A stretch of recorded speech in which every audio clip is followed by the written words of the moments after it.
allá. Bienvenidas todas a este 8M, Día de la Mujer, y bienvenidos al canal de Twitch. Hoy contamos con Ana Mariño Bergiore, que voy a pasar a presentarla porque tenía muchas ganas de verla en Twitch.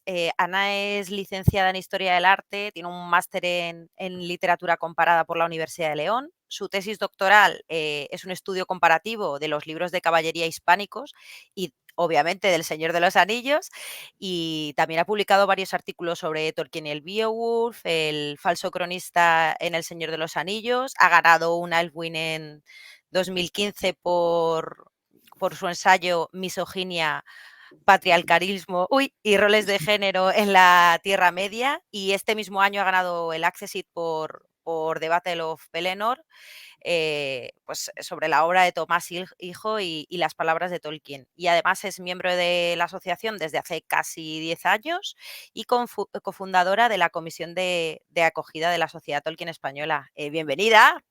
Muchas gracias. Qué contenta estoy de que estés aquí. Además, el Día de la Mujer, que me parece, para quien no lo haya leído, su Elfwin está en la propia web de la asociación, que luego lo intentaré poner por aquí. Y nos va a dar como unas pequeñas pinceladas sobre este tema, precisamente. Sí, pues muchas gracias por invitarme y especialmente este día, que parece que últimamente estamos perdiendo la conmemoración y cada vez se están haciendo menos cosas, así que me ha hecho especial ilusión lo de poder hacer algo relacionado eso con las mujeres y con la obra de Tolkien hoy. Así que muchas gracias a ti por invitarme. Pues nada, cuéntanos. Bueno, voy a poner el título por aquí: Especial 8M Mujeres en la obra de Tolkien. Un saludo a la gente. Al final del todo, como siempre, habrá preguntas en directo que responderá Bergiore. Y bueno, la voy a dejar ya con ellos. Si necesitas compartir algo, avísamelo y Sí, yo voy a te lo... presentar, por eso voy a compartir una Perfecto. presentación, Sí. pero antes voy a compartir lo que aparece cuando buscas simplemente, pues eso, las palabras Tolkien y misógino, y como veis aparecen pues un montón de artículos variados en ataque, defensa, etcétera, etcétera, sobre este tema que, pues eso, uno podría, podría parecer que está superado, pero se ve que todavía hay una cierta controversia. Entonces, espero, pues, de nuevo, hacer otra contribución para explicar por qué razones lógicas y basadas en la propia obra tenemos para no considerar a Tolkien como un machista, un misógino, etcétera, etcétera, etcétera. Entonces, os pongo la presentación del Prezi ahora. Allá va. Vale, entonces, bueno, pues vamos a hablar sobre las mujeres en la obra de Tolkien y haciendo referencia sobre todo, pues eso, a los elementos que vemos que se pueden considerar eso, feministas o no feministas o patriarcales o todo este tipo de conceptos. Porque uno de los problemas que yo creo que nos encontramos hoy en día es que se está juzgando la obra de Tolkien, no sus libros, sino adaptaciones o refundidos, digamos, que se han hecho. Y es algo de lo que incluso el propio Tolkien se quejaba en su momento, que decía que mucha de la gente que criticaba su obra daba la impresión de que ni siquiera se la había leído. Entonces, la ciencia ficción y la literatura fantástica surgen en un momento en el que también surgen los movimientos feministas allá por los años 70 y demás. O sea, no cuando empieza la obra, sino cuando hay un boom de lectores en Estados Unidos y demás. Entonces, se producen muchas críticas al respecto, sobre todo basándose en el hecho de que veían que en este tipo de literatura los personajes eran arquetipos muy relacionados con lo que podríamos considerar los roles de género habituales para las mujeres. Es decir, como mujer trofeo, como premio, como novia, como hija, etcétera, etcétera. Y que incluso otro de los roles que se repetía mucho era el de la mujer malvada, que viene incluso pues eso, de la típica madrastra de los cuentos de hadas y que digamos que permea a lo largo de toda la historia de la literatura. Otra de las críticas habituales es que solamente son guapas y simples, vamos a decir, ¿no? Que no tienen un desarrollo de caracteres como podrían tener los caracteres masculinos. Hablando concretamente de la obra de Tolkien, muy específicamente, lo que Marion Zimmer Bradley dijo es que no hay apenas mujeres en su obra, salvo la reina Galadriel, a la que califica como maternal, lo cual pues, te hace preocuparte un poco por la madre que tenía esta buena señora.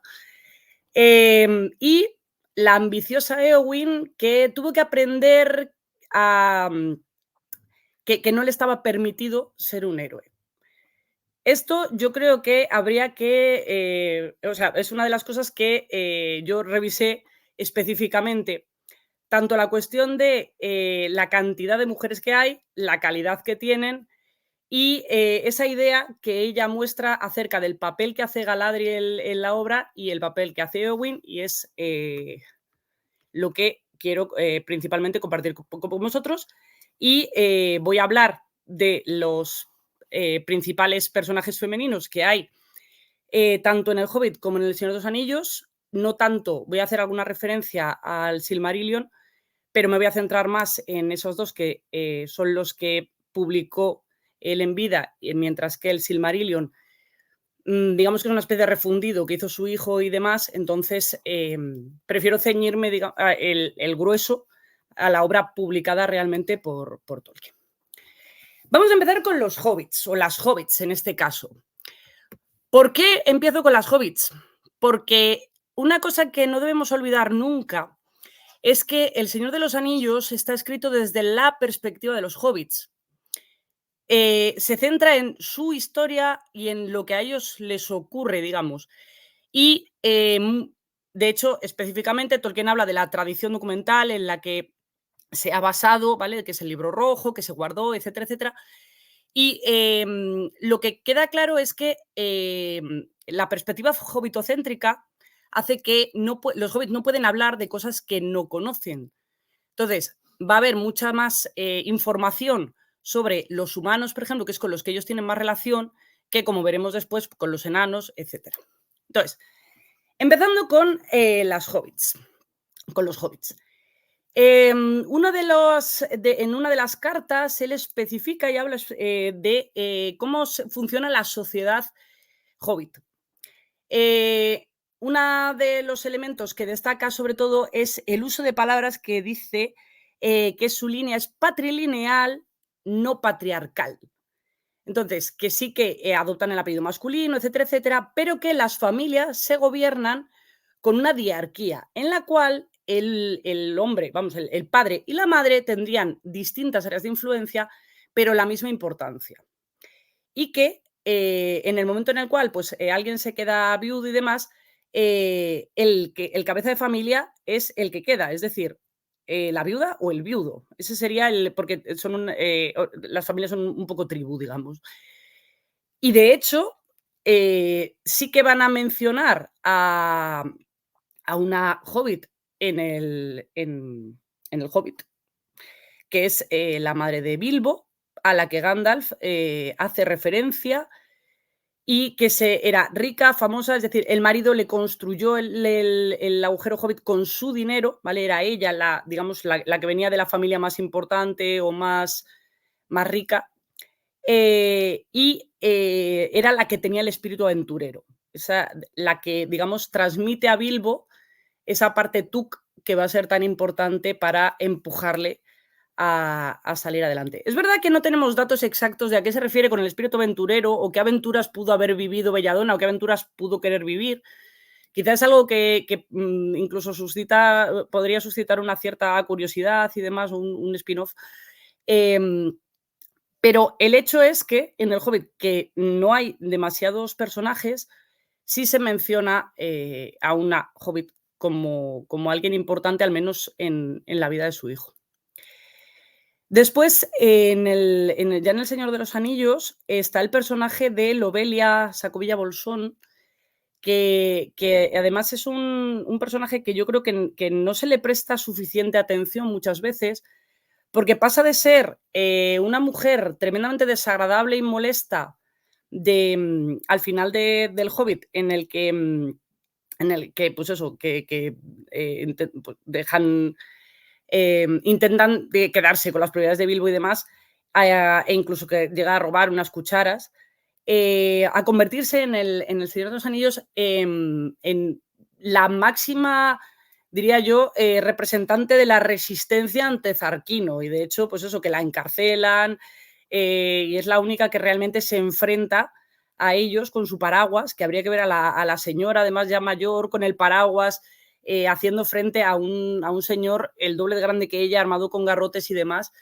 y cómo la pobre acaba encarcelada.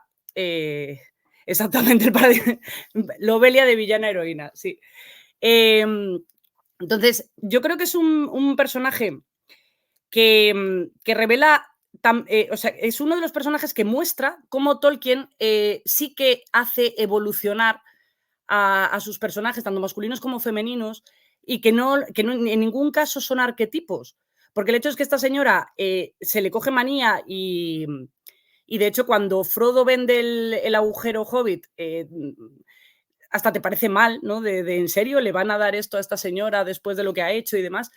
Y al final del libro sí que la visión cambia e incluso en el pueblo que pues, la reciben con vítores y demás, después de sus hazañas contra los matones de Zarquino. Y la otra que también destacaría es Rosie Cotton, porque es un personaje simpático, es un personaje que da color, que te hace ver, pues digamos, yo creo un poco la campiña inglesa, digamos, o la campiña en la que vivían los hobbits. Y además me parece particularmente divertida que cuando, pues eso, las conversaciones que tiene con Sam, que Sam quiere hablar y quiere quedarse y a la vez quiere irse con Frodo y a la vez eso, y que ella, yo creo que muestra una personalidad muy divertida, que en mi opinión se cargaron por completo en la película, en la que ahí sí que realmente ves una señora con cara de tonta sonriendo y poniendo cervezas, que no tengo muy claro cuál era la idea que querían transmitir, eh,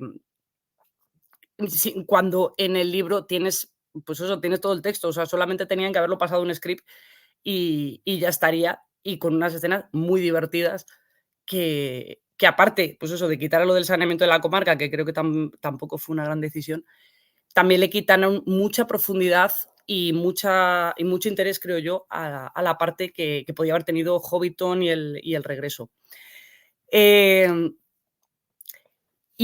Otro personaje que es relevante sería la hija mayor de Sam Gamgee, Eleanor Gamgee, de la que sabemos que fue dama de la reina Arwen en Gondor y, lo más importante, fue la custodia del libro rojo de la frontera del oeste. Es decir, fue ella la responsable de conservar las memorias que escribieron tanto,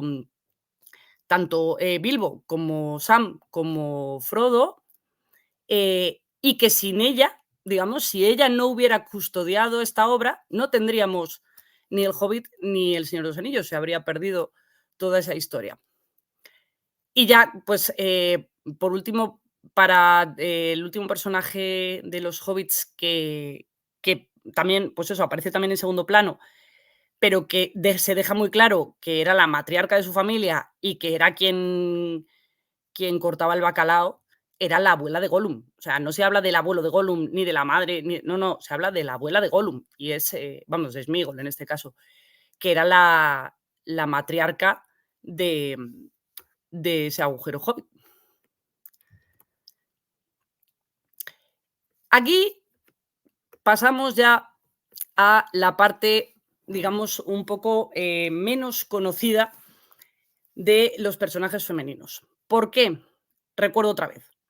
Los hobbits no podían tener información sobre la sociedad enana, porque la sociedad enana es una sociedad tremendamente oscura y que no comparte ni siquiera sus verdaderos nombres con el resto de sociedades o con el resto de pueblos. Los enanos viven aislados y dan muy pocos datos al exterior.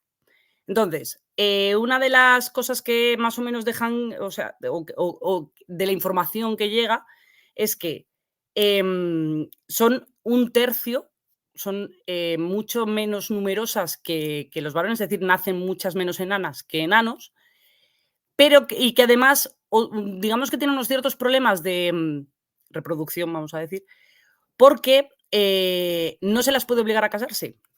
Entonces, claro, entre que son un tercio menos, o sea, que son solamente un tercio, y que además, pues eso, se casaban si querían y si no, no, pues yo creo que ahí podríamos tener apuntado una de las razones por las cuales los enanos van desapareciendo poco a poco de la Tierra Media.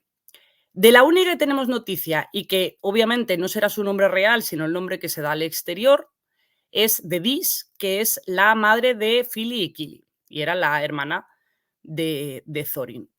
Y es la única mencionada. Como dato curioso, una de las discusiones junto con si los Balrog tienen alas o no, es la de si las enanas tienen o no tienen barba. Y pues hay gente que le gusta más con barba y gente que le gusta menos lo del tema de la barba. Digamos que eso nace de un comentario en una de las cartas que luego recogió Christopher en Los pueblos de la Tierra Media, de que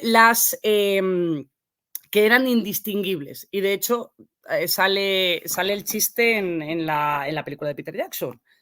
Entonces, pues eso, que fueran indistinguibles, pues uno puede pensar que es porque efectivamente tenían barba y podemos imaginarnos a Gimlis femeninos masculinos, o podemos pensar que cuando las enanas salen al exterior pudieran disfrazarse, es otra posibilidad. No sabemos apenas nada de la sociedad enana y por tanto no podemos tampoco hacer más que especulaciones que pueden ser muy divertidas, pero no pasa de ahí. Y con respecto a las mujeres, pues nos ocurre un poco parecido. Ni siquiera los Ents son capaces de recordar qué aspecto tienen. ¿Qué tenemos aquí? Podemos decir, bueno, pues es una cuestión sexista porque es una sociedad entera en la que solamente hay hombres o solamente eso. Vale, podemos plantearlo así. O podemos plantearnos que Tolkien hace una crítica a los hombres que se dedicaban solamente a su trabajo y a otras ocupaciones, no pasaban el suficiente tiempo en su casa y por ello acababan perdiendo a sus mujeres, a lo mejor no necesariamente en el sentido literal, porque pues en esa época el divorcio no es que fuera inusual en Inglaterra, pero tampoco era una cosa muy frecuente. Pero sí, digamos que es una de las razones de las desavenencias familiares y en su caso, al parecer, pues sí que era uno de los puntos de fricción que tenían en su matrimonio. Y esta es otra de las cosas que creo que es importante destacar con respecto al sexismo o el machismo de Tolkien, y es que las parejas no siempre son parejas ideales en las que todo funciona genial y que se conocen, se aman a primera vista y mueren juntos. Hay algunas sí y hay otras que no. Y de hecho, yo hasta diría que predominan más las otras, en las que nos deja ver problemas reales que cualquier persona que haya tenido, no ya un matrimonio, sino una pareja a largo plazo, una convivencia, puede ver perfectamente reflejado problemas reales de parejas reales, como pues podemos ver en este caso, pues que centrarse en el trabajo pues hace que llegue un momento que cuando quieren ir a buscar a las mujeres han desaparecido y no saben qué han sido de ellas y no se sabe si pues las ha podido capturar Sauron, han podido desaparecer o lo que sea. Le pasa algo parecido a Aldarion con Erendis y en otras parejas pues vemos otra serie de problemas normales, digamos, en lo que serían relaciones no idealizadas. Y esta es otra de las cosas que a mí me parece que muchas veces pasan desapercibidas en ese sentido. Vamos con, perdón, que me he perdido, aquí, sí, con las humanas, que aquí sí que tenemos más ejemplos. Tenemos el ejemplo típico, pues eso, de las madres, evidentemente, de varios de los personajes, como puede ser Gilraen, la madre de Aragorn, que es, bueno, pues aparte de ser su madre, pues también es quien lo lleva a vivir a la casa de Elrond y digamos que las decisiones que ella toma cambian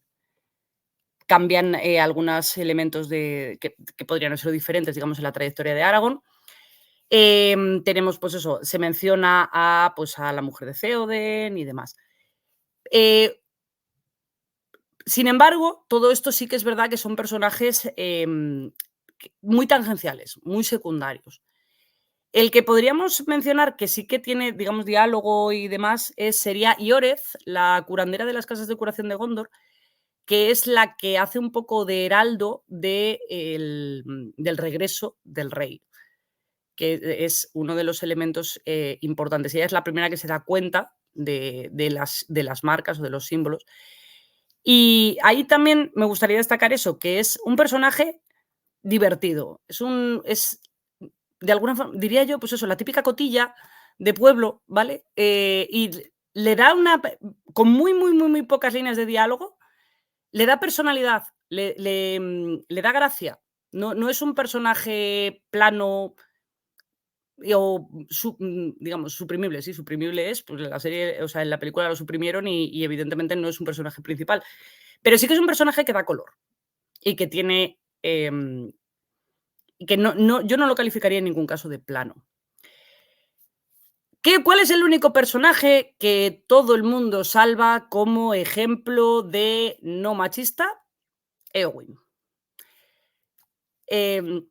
Éowyn es el arquetipo, vamos a decir, de lo que en ciertos momentos de crítica feminista se entiende como un personaje que no es machista, que no es patriarcal. ¿Por qué? Porque se pone una armadura y se va a luchar en la guerra. Y entonces esto a mí lo que me hace plantearme es cuáles son los patrones que valoramos realmente como feministas, machistas, etcétera, etcétera. Porque si a esto que he dicho le sumamos que el mensaje pacifista es absolutamente constante a lo largo de toda la obra de Tolkien y que él realmente no valora el hecho de que alguien sea un superguerrero como un elemento positivo, sino todo lo contrario. Pongamos, por ejemplo, de Elrond, lo que se nos cuenta no son sus grandes hazañas ni sus grandes hechos de armas.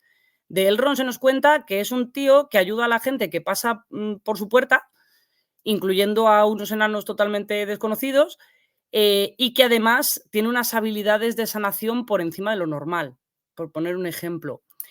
De Faramir, que es uno de los personajes con los que Tolkien se sentía más identificados y que utiliza para reflejar muchas de sus opiniones, hace un contraste muy grande con su hermano Boromir, al que deja muy claro que adora, pero que también que son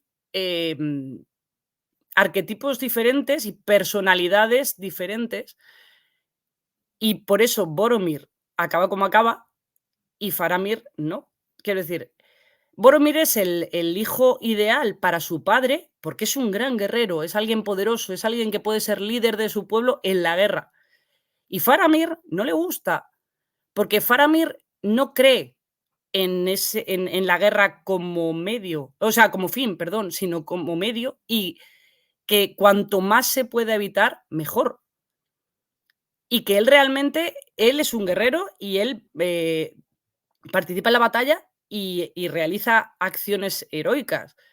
Pero eso no es lo que se destaca de él. Lo que se destaca de él es la otra parte, la parte de la sabiduría, la parte de la reflexión, la parte en la que, al contrario de lo que sale en la película, ayuda a que Frodo pueda cumplir su misión en lugar de dificultarla, que es un poco lo que hizo su hermano Boromir.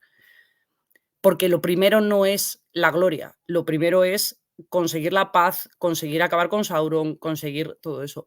Entonces, es curioso eso, que el personaje de Éowyn, que sí que va a la batalla, lo que se valora es precisamente eso, el hecho de que es una guerrera, y que se critica que deja de ser una guerrera. En un determinado momento, ella dice que va a abrazar la curación como forma de vida. Entonces, no podemos, o yo creo que el punto de vista del feminismo no debería de ser que una mujer que está en el ejército es mejor que una mujer cirujano, por ejemplo, que es un poco la idea que estamos planteando.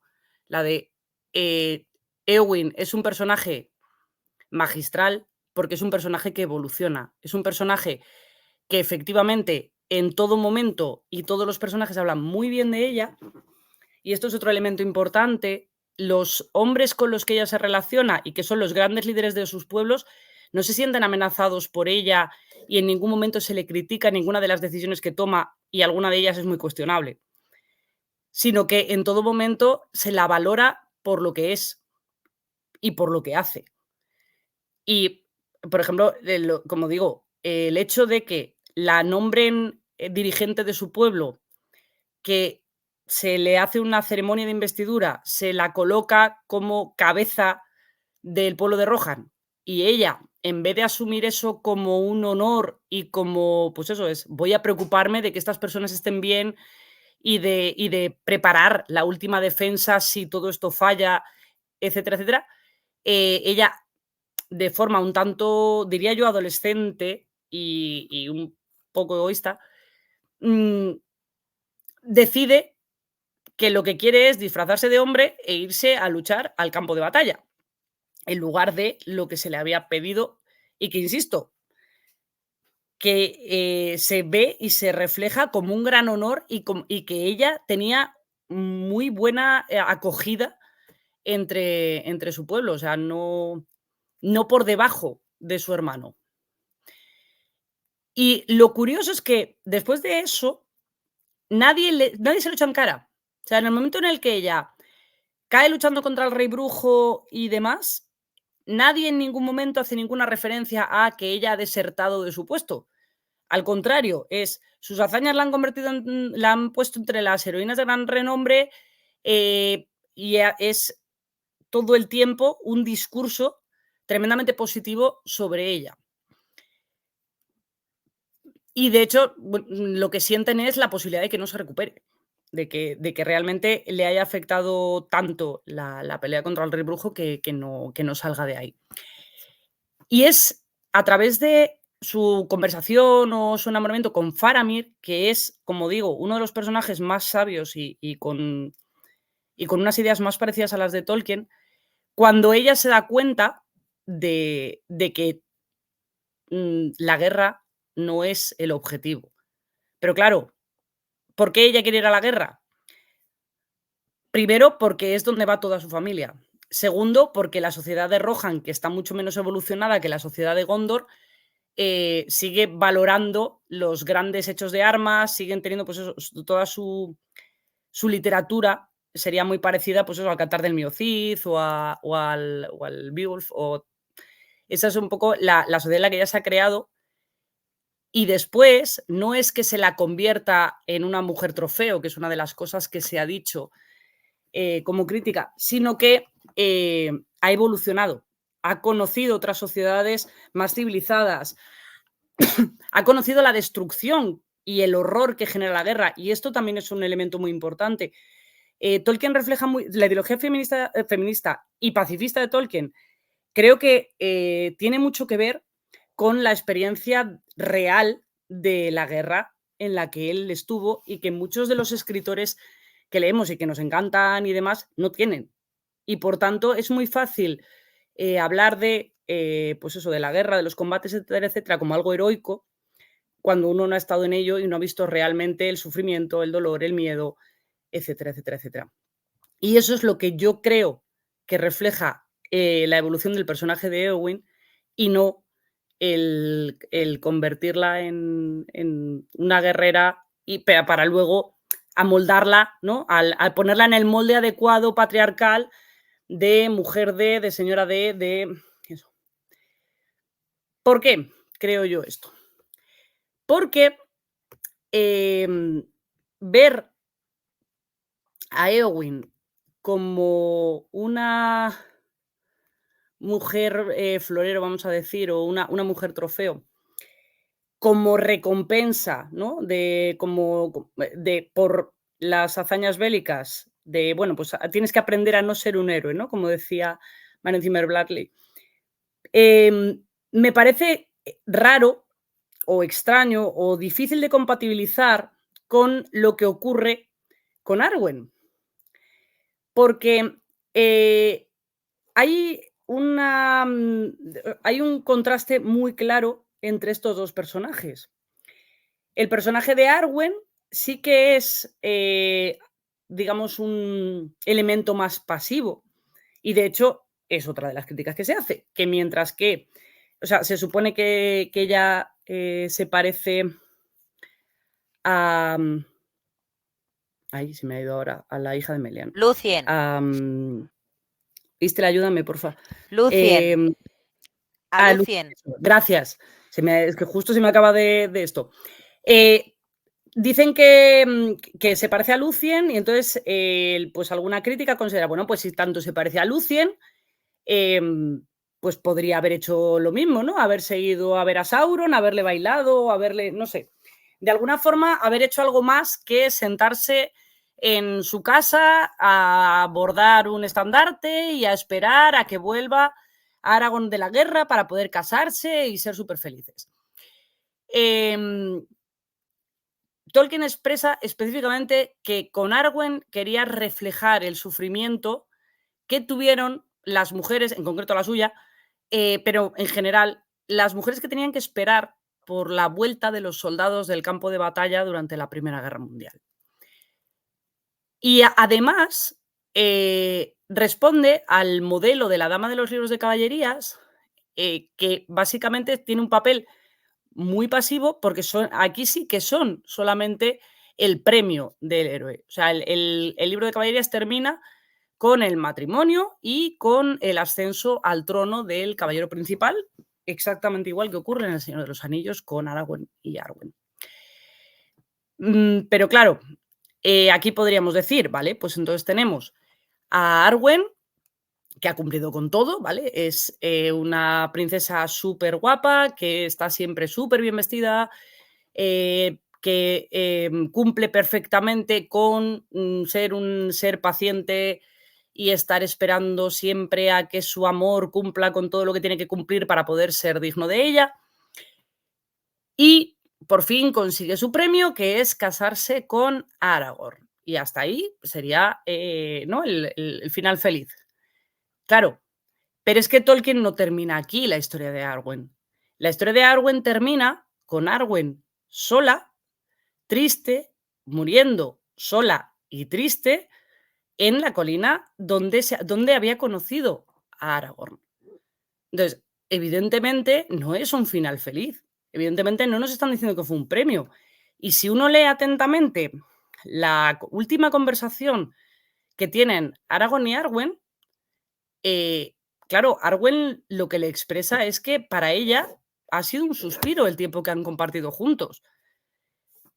Podríamos plantearnos que en realidad está claro que hubo un arrepentimiento en mayor o menor medida con respecto a haberse ido a Valinor, porque lo que sí queda muy claro es que ella no pensaba que iba a ser tan poco el tiempo que iba a tener. Pero es que hay que tener en cuenta que esta señora tenía 3000 y pico años, mientras que Aragorn tenía, pues eso, 200 o 200 y algo creo que era. Entonces, no era comparable la visión del tiempo que tenía uno y la visión del tiempo que tenía otro. Entonces, para mí, yo lo que veo aquí es que Arwen decide dejar a su familia y a su cultura, digamos, porque los elfos abandonan la Tierra Media en su casi práctica totalidad, decide dejar todas sus raíces por irse a vivir su amor, lo cual suena muy romántico, pero el resultado es que ella se queda sola, triste, abandonada y sin nadie, digamos, a quien ella considere que puede recurrir. Entonces, bueno, pues como premio, o sea, como castigo para Eowyn por haber querido ser un soldado, la casa con su personaje preferido dentro de los humanos y se van a vivir una vida felices como príncipes de Ithilien, y la que sí que cumple el rol pasivo típico, arquetípico de la dama, acaba, pues eso, después de una escena bastante triste y bastante... que por cierto, de decir que normalmente me ha dado la impresión, siempre que se han hecho lecturas de esa escena o siempre que se ha hablado de eso, que siempre se pone más el acento en la muerte de Aragorn y no tanto en la visión de Arwen de esta muerte de Aragorn y el cómo le afecta a ella que Aragorn decida poner fin a su vida cuando todavía podría elegir vivir más tiempo, a pesar de esa decadencia que él dice que va a tener. No sé, si yo fuera Arwen, la verdad es que creo que unos pocos años más al menos los hubiera agradecido. Pero a eso voy, a que como premio, pues a mí me parece un tanto complicado de ver. Y ahora vamos con la abuelita. El personaje maternal para Marion Zimmer Bradley. El personaje de Galadriel es el único que está presente en todas las. En todos los acontecimientos, de una forma o de otra. Y además, siempre de manera destacada, vamos a decir. Galadriel es una de las hechiceras más poderosas e incluso alguien que podría haberle hecho frente a Sauron, y eso es una de las cosas que de alguna forma dejan clara. Entre otras cosas, porque aparte de haber nacido en Valinor y demás, y del linaje que ella tenía, ella ha sido entrenada y enseñada por Melian, que es la Maya que se queda en la Tierra Media y que protege con la cintura de Melian. Y ella, de hecho, ha creado algo parecido en Lórien para mantener a su pueblo protegido.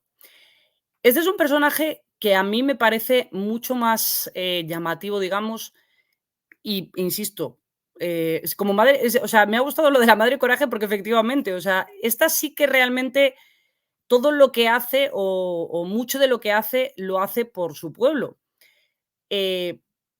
Porque su preocupación, digamos, es el mantenimiento de la gloria de Lórien.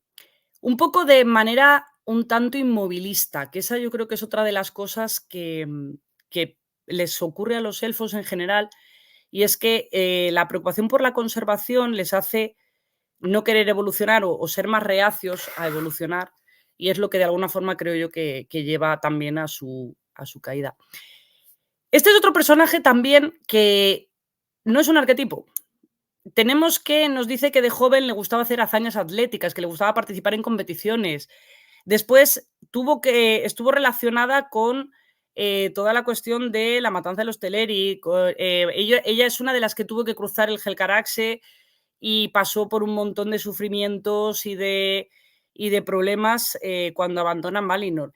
Se le ofrece volver y ella rechaza la opción. Ella, digamos que se rebela contra la voluntad de los Valar.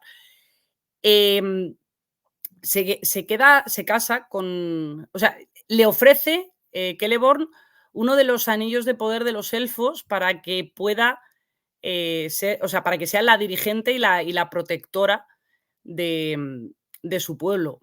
A ella. No, se lo podían haber dado perfectamente a Celeborn, pero no. O sea, quiero decir, cuando aparecen en El Señor de los Anillos, la primera aparición que hacen, todo el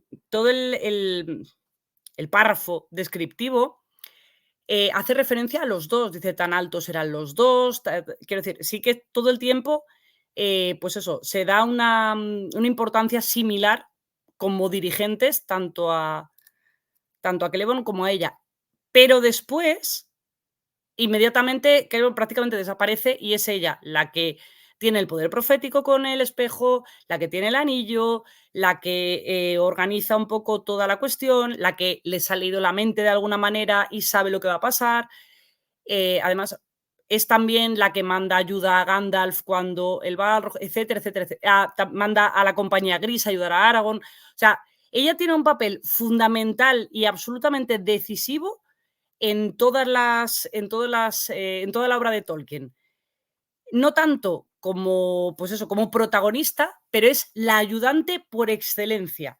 Entonces, para mí es uno de los personajes más interesantes, precisamente por eso, porque no necesita ponerse una coraza, e incluso a mí es uno de los detalles que no me gustan de la película de Peter Jackson, es que cuando ella se siente, o sea, que le hayan puesto de alguna forma una armadura en algún momento, si bien por lo menos podemos decir que se la ponen cuando siente la tentación del anillo, que hasta cierto punto, pues bueno, pero que parece que tenían una necesidad en la película de ponerles armadura a las mujeres, y ojo, que no tengo nada en contra de las mujeres con armadura, yo tengo varias, o sea, pero no lo veo como algo necesario e imprescindible para poder ser un personaje feminista o ser un personaje con importancia real en la obra. Para terminar, voy a hacer unas pequeñas conclusiones finales en las que, pues eso, espero haber podido demostrar o haber podido enseñar un poco que haya pocos ejemplos, no quiere decir que no sean importantes o que no estén tratados con mucho cuidado, cariño, mimo y a los que se les ha dado más personalidad de la que o sea, se les podría haber dejado muchísimo, muchísimo más planos porque no era algo imprescindible para la historia que Tolkien quería contar. En prácticamente todas las sociedades se deja claro que las mujeres tienen derechos, quiero decir, que tienen papeles importantes y en muchos casos que son iguales o superiores y desde luego que no dependen para nada de las decisiones de los hombres. Para mí, la visión de Tolkien sobre la presencia femenina o sobre las mujeres es que las mujeres son diferentes, no que sean menos, sino que tienen diferentes maneras de comportarse, diferentes maneras de ver las cosas. Y no por ello, de hecho, peores, sino incluso diría lo contrario. Yo creo que en muchas, muchas, muchas ocasiones está mucho más cercana la visión que tiene de las mujeres y de lo que las mujeres buscan, digamos, con lo que él valoraba más positivamente y con lo que él veía como algo mejor, que es conservación en vez de destrucción, por poner un ejemplo. En las modelos, digamos, de arquetipo de personaje literario de los libros de caballerías están representados todos, salvo la hechicera malvada. Entonces, tiene todos los personajes positivos, digamos, y elimina la visión de lo femenino como negativo, pero además ha incorporado elementos para dar más personalidad, para dar interés, evolución en esos personajes que los acercan mucho más a la realidad de lo que los modelos literarios que utiliza tenían.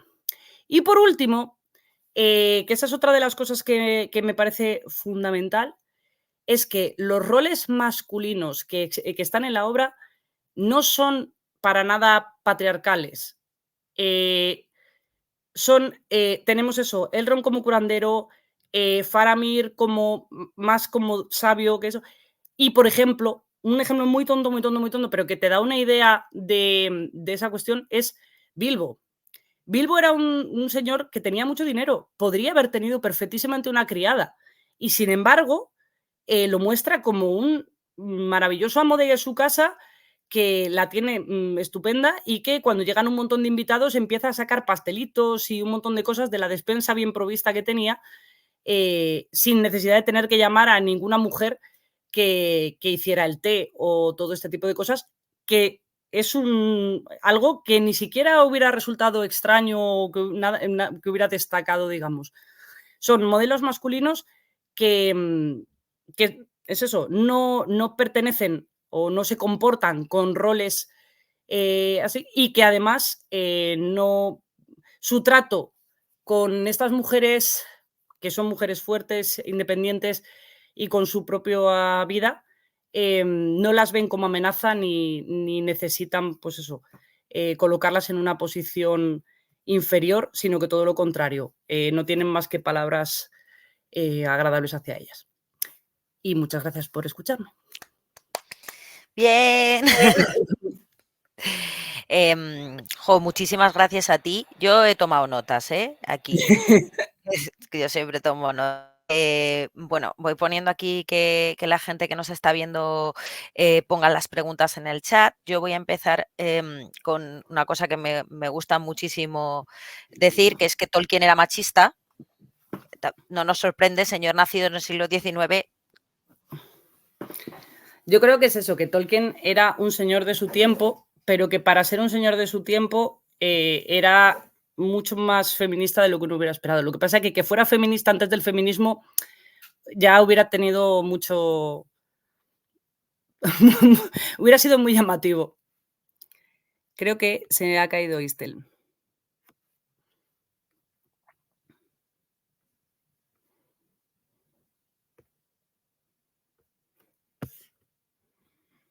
A ver, Perdón, que me quedé congelada, ya lo sé. Ya lo sé, ya lo no, sé. lo que te digo, yo creo que te has desaparecido, sí. He sido De yo, hecho, he sido yo. no te veo. Yo no te veo, no sé si... Puedo intentar reconectarme. ¿Tú la ves? Vale. No se te Vale. ve. Bueno, ¿se me escucha, que es lo importante? Se te escucha, que es lo importante, correcto. Vale. Nada, yo siempre digo eso, que Tolkien sí que era machista. Me encanta que el título de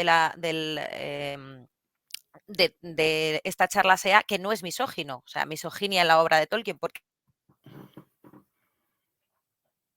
Se ha vuelto a ir.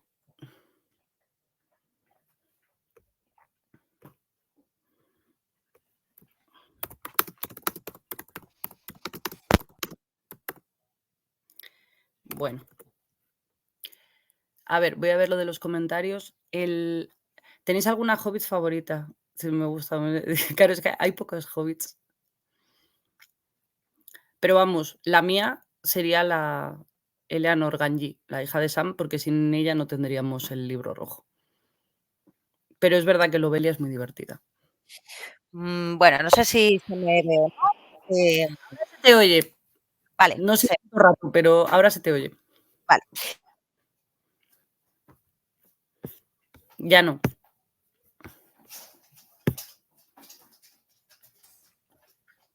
¿Ya? Ahora sí. Vale, me he venido al salón, en principio. Vale. Aquí hay toda la cobertura del mundo.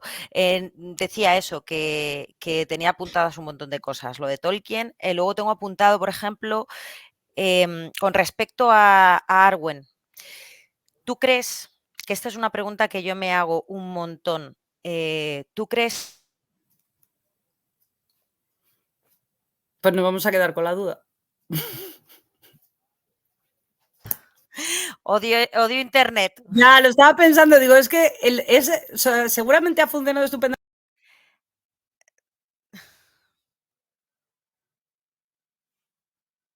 Bueno, ahora se me ha ido a mí, Ana, entonces yo voy a seguir.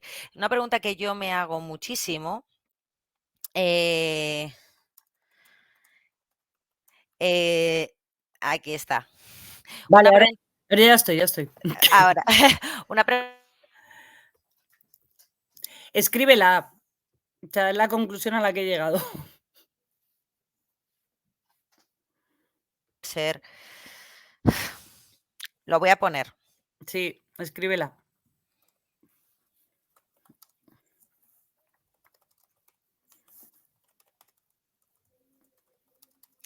Y otra cosa, mientras lo escribo, es Sí. Eowyn, que ya sabes que tú y yo hemos hablado mucho sobre Eowyn Mucho muchas sobre veces. sí. Mucho, mucho, mucho, mucho. O sea, a mí el personaje de Eowyn me encanta de siempre. Sí que me parece mal que se tenga. Esta conversación, o sea, lo de la conversación es interruptus. Pero con respecto a Eowyn, lo que más me gusta es que le dan totalmente el poder, totalmente. Podrían haber elegido cualquier otra persona, porque había gente, hay gente Sí, mayor que no va a la guerra, hay sí. gente más preparada, hay gente con seguramente mucho más poder, pero no. decide dejarle voluntariamente a su sobrina hija, que este es otra cosa que a mí me gusta muchísimo, el Sí, sobrina hija, mi hija a través de mi hermana, sí. decide dejárselo a ella, no a otra persona. Sí, y además la otra cosa es que ni siquiera es idea suya. Quiero decir, él lo decide, pero es el pueblo el que lo pide. O sea, de hecho, se lo dice el escudero, mientras le viste y demás, le dice eso, de Eowyn es la mujer que el pueblo va a seguir, es la que respetan, la que quieren. O sea, no es tampoco una decisión arbitraria en plan de, bueno, voy a poneros a mi sobrina porque sí. Es el pueblo va a aceptar muy bien a esta persona y además creemos que lo va a hacer bien. A pesar de lo que dices tú, de no era la persona más idónea seguramente para ello, y es más, lo demuestra cuando además se coge el caballo y se marcha.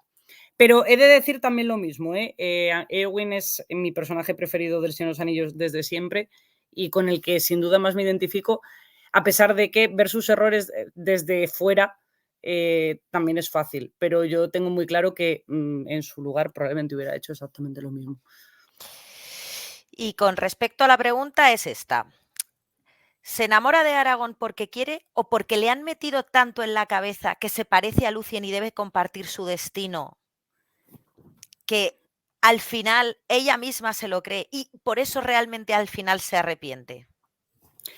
Pues te digo que yo no me había planteado esa idea hasta que no me la comentaste tú en el curso de verano que hicimos en Santiago, pero que me parece una explicación maravillosa y que además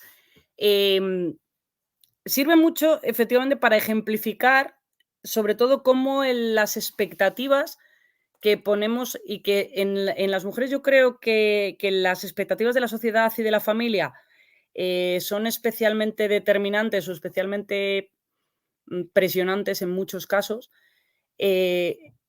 cómo afectan en eso. Y sí que creo que que esa idea de eres como Lucien, eres como Lucien, eres como Lucien, hace que ella siga el camino de Lucien prácticamente yo creo sin pensárselo, porque de verdad, visto muy poco objetivamente, que una señora de 3000 años no sea capaz de plantearse el tiempo de vida que dura un humano con respecto al tiempo de vida que tiene un elfo de la Tierra Media y lo que le va a durar, digamos, esa historia y todo eso, es ciertamente extraño.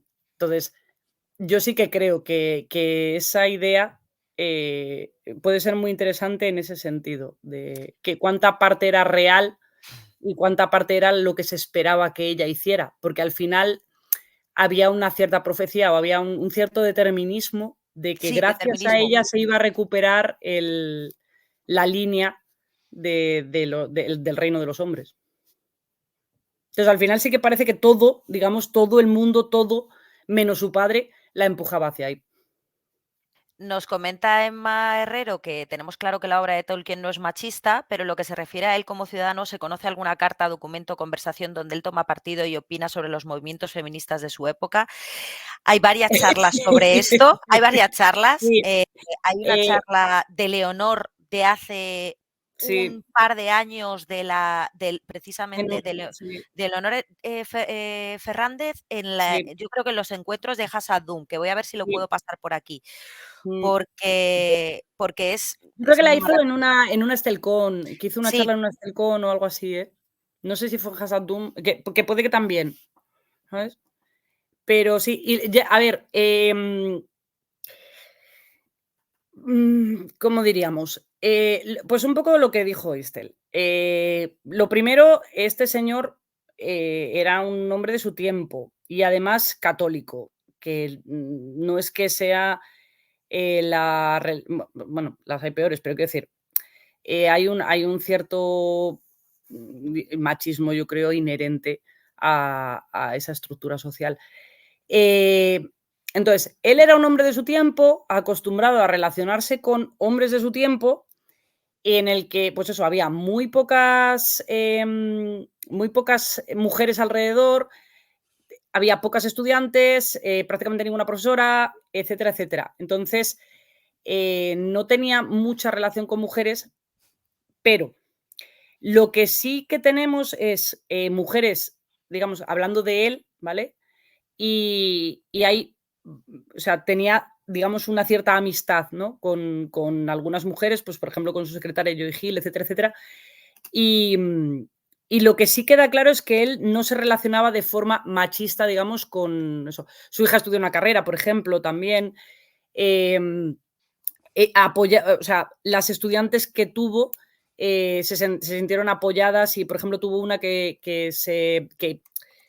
escribió una obra en la que además hay relaciones homosexuales, lo cual en la época era bastante, bastante llamativo.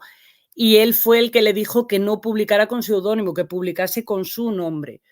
Entonces, el problema que tenemos sobre todo con el tema de lo del machismo cuando vas a Tolkien persona es la carta, la famosa carta a su hijo Michael en el que habla, pues eso, de un montón de cosas. Y yo ahí lo que digo siempre es, uno, yo creo que hay que fijarse mucho más en cómo lo que hace la gente más que en lo que dice. Y dos, que es una carta en un determinado momento. No necesariamente piensas lo mismo todo el tiempo, el contexto es importante, las cartas que conocemos además son solo las que Christopher Tolkien quiso que se compartieran y de hecho Carpenter y él tuvieron varios, o sea, acabaron bastante mal. Entonces, digamos que lo que son sus opiniones recogidas por escrito es complicado, digamos, usarlas para hacer un perfil de persona. Yo lo que he estado buscando al respecto, o la conclusión a la que he llegado, es a eso, a que, bueno, pues era un señor de su época y no le podemos pedir peras a los olmos, pero que tanto lo que escribe como cómo se comportaba me hace ver eso. El solo hecho de que no creara personajes malvados femeninos descarta la Los misoginia de crea, Tolkien. los crea, los Primero, crea. Muy malos, primero, además. primero. O sea, muy malos. Que hay Está personajes malvados femeninos, está un indudablemente. Goliant. O sea, Bueno, a ver, pero un Golian yo creo que es más un monstruo que un personaje femenino. Yo tiene ahí veo la razón, araña. tiene Pero, por razón. ejemplo, no, pero la reina Beruciel, por ejemplo, es mala, mala. Em, a ver, la cuestión es que no es que descarte la misoginia, pero destaca que todos los arquetipos de las novelas de caballerías femeninos están presentes, excepto la hechicera malvada o pues eso, el personaje negativo femenino. Todos los personajes femeninos del Señor de los Anillos son más, o sea, son positivos. No, para mí, lo que hace que no sea misógino es que los personajes son interesantes, que tienen vida, que son diferentes, que tenemos guerreras, tenemos enfermeras, tenemos madres, tal, y tenemos también lo mismo. Tenemos guerreros, tenemos sanadores, tenemos padres, para mí lo que hace que no sea misógino es que hay una sociedad plural de hombres y mujeres con roles diferentes y en los que no necesariamente unos están por encima de otros. Y luego, yo personalmente ya en Tolkien, se sabe que, por ejemplo, era un señor de su época que estaba a favor de la educación femenina. A su hija le da una educación, Sí. universitaria.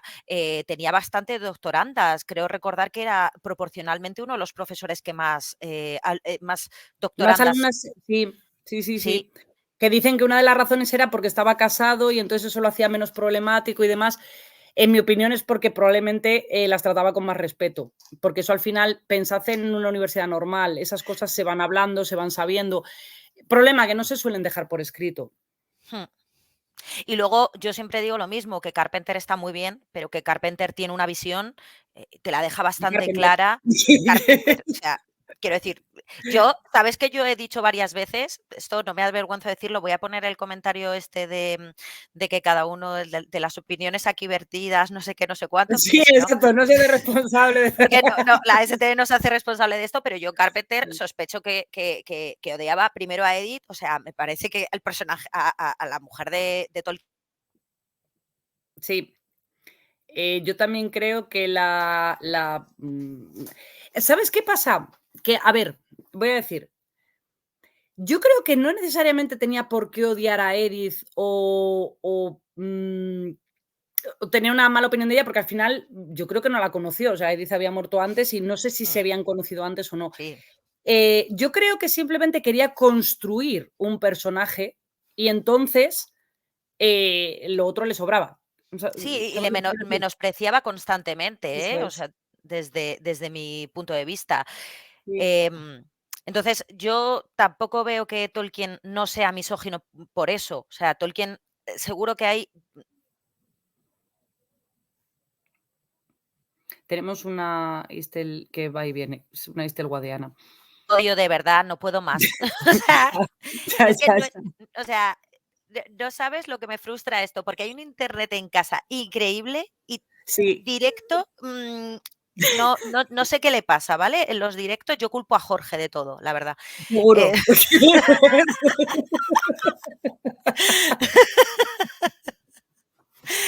em, que no, que yo decía es más fácil hacerlo así, ¿vale? Sí, me ha Eh, parecido maravilloso, sí, sí. Le estoy viendo subido a una escalera pinchando. Ahora lo ves, ahora no lo ves. Ay, pobre.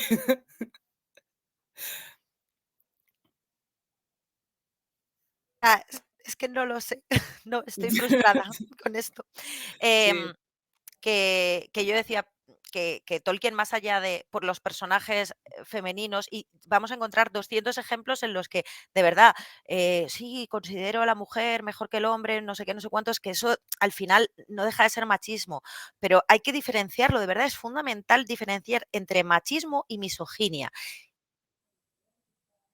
sí. Uno de los problemas que tenemos muchas veces en todo esto, en todas estas cuestiones de feminismo y demás, yo creo que son problemas de terminología también. Luego, muchas veces lo que hablamos, que el tema de la temporalización es que no podemos plantear, o sea, no podemos pedir planteamientos feministas antes del feminismo. No podemos, pues eso, es que yo estuve en una visita con los chavales una vez que dijeron, que la frase era eso, es que los romanos eran machistas, ¿no? Esto dicho por el guía. Y algo decía, pues hombre, no, los romanos no pueden ser machistas porque para ellos ese concepto no tenía ningún sentido. No, eh, entonces, sí que es cierto que es uno de los elementos con los que más cuidado creo yo que hay que tener y es el no colocar o no intentar buscar patrones del siglo XXI en épocas anteriores y otra, ser un poco cuidadosos con qué terminologías utilizamos. Pero a mí me parece, por ejemplo, muy curioso lo que decía, el hecho de que Tolkien distinguiera eh, eso, el patriarcado o sea, que la línea fuera patriarcal, pero no patriarcalista, con respecto a lo de los hobbits. Me parece que es no sé, como una distinción interesante que podía haberse ahorrado perfectamente. Quiero decir, no sé. Se ponía muchas veces eso, daba muchos detalles y en los detalles a mí, pues eso, no me da impresión de que haya en ningún momento elementos misóginos o patriarcales, A sino ver, que todo lo contrario. puede haber cosas que nos chirríen como lectoras del siglo XXI, por supuesto, o sea, eso es innegable, pero aquí y en otros 200 libros, o sea, Tengo en una libros pregunta. Claro, ¿te chirría la manera de expresarlo? ¿Que estamos hablando de una traducción muy concretita? no, ¿O el no, concepto? no, algunos conceptos. O sea, Vale. si hablamos de la traducción de Porrúa, nos tiramos aquí otra hora más. Por eso Entonces, digo, por eso digo, sin querer entrar en esto, además está Finduriel por ahí, entonces, sí, por eso digo que sin querer entrar aquí, ¿vale? En eso. Em, sí, la de Finduriel. ¿Has extendido, has pensado extender el estudio más allá del Señor de los Anillos? Hago referencias digamos, a mujeres del Silmarillion, mm, pero la razón por la cual me centro siempre, y lo digo siempre, en El Hobbit y El Señor de los Anillos es porque son las obras que, bueno, también he hecho con El Egidio, pero vamos, en El Egidio no puedo estudiar el feminismo. Quiero decir, me centro solamente en las obras que Tolkien publicó en vida, porque es que el problema que yo tengo con el Silmarillion es que de verdad que me cuesta mucho separar el Christopher de J.R.R. Entonces, y yo creo, así como creo que con Tolkien, con el Tolkien original, con Tolkien el padre, me hubiera entendido muy bien y creo que me hubiera caído muy bien, no estoy yo tan segura con Christopher. Yo este sí que, fíjate, ahí con Christopher yo no haría las mismas afirmaciones que hago con respecto a su padre. Y al final, pues era una persona más joven y todo lo que tú quieras. Pero me parece que no, que desde luego no era un clon de su padre. Entonces, que no tengo nada en contra del señor, pero que la razón por la cual me centro siempre en eso y solamente hago saltos, digamos, al resto, que yo le agradezco mucho al señor Christopher que publicara todo lo que publicó, oye, que me ha venido muy bien, pero sigue siendo lo que él ha cogido, y es que me pasa lo mismo con las cartas y con todo esto. Pues eso, es que ya es la mano de otra persona, La selecciones de otra persona, preselección. claro.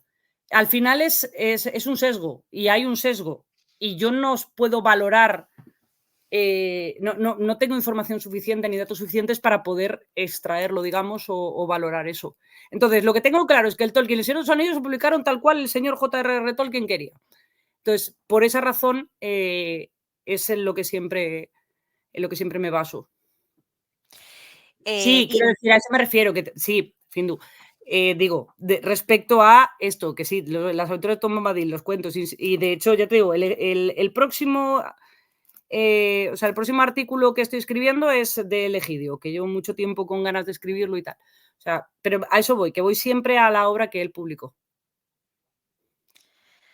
Ahí sí, se vaya de oro. Ya, sí. Vaya de Oro es otro personaje también curioso. De hecho, estuve dudando sobre si incluirla o no en la charla, pero es que a día de hoy sigo sin tener muy claro qué es Valla de Oro. Entonces, no tenía muy claro dónde encajarla.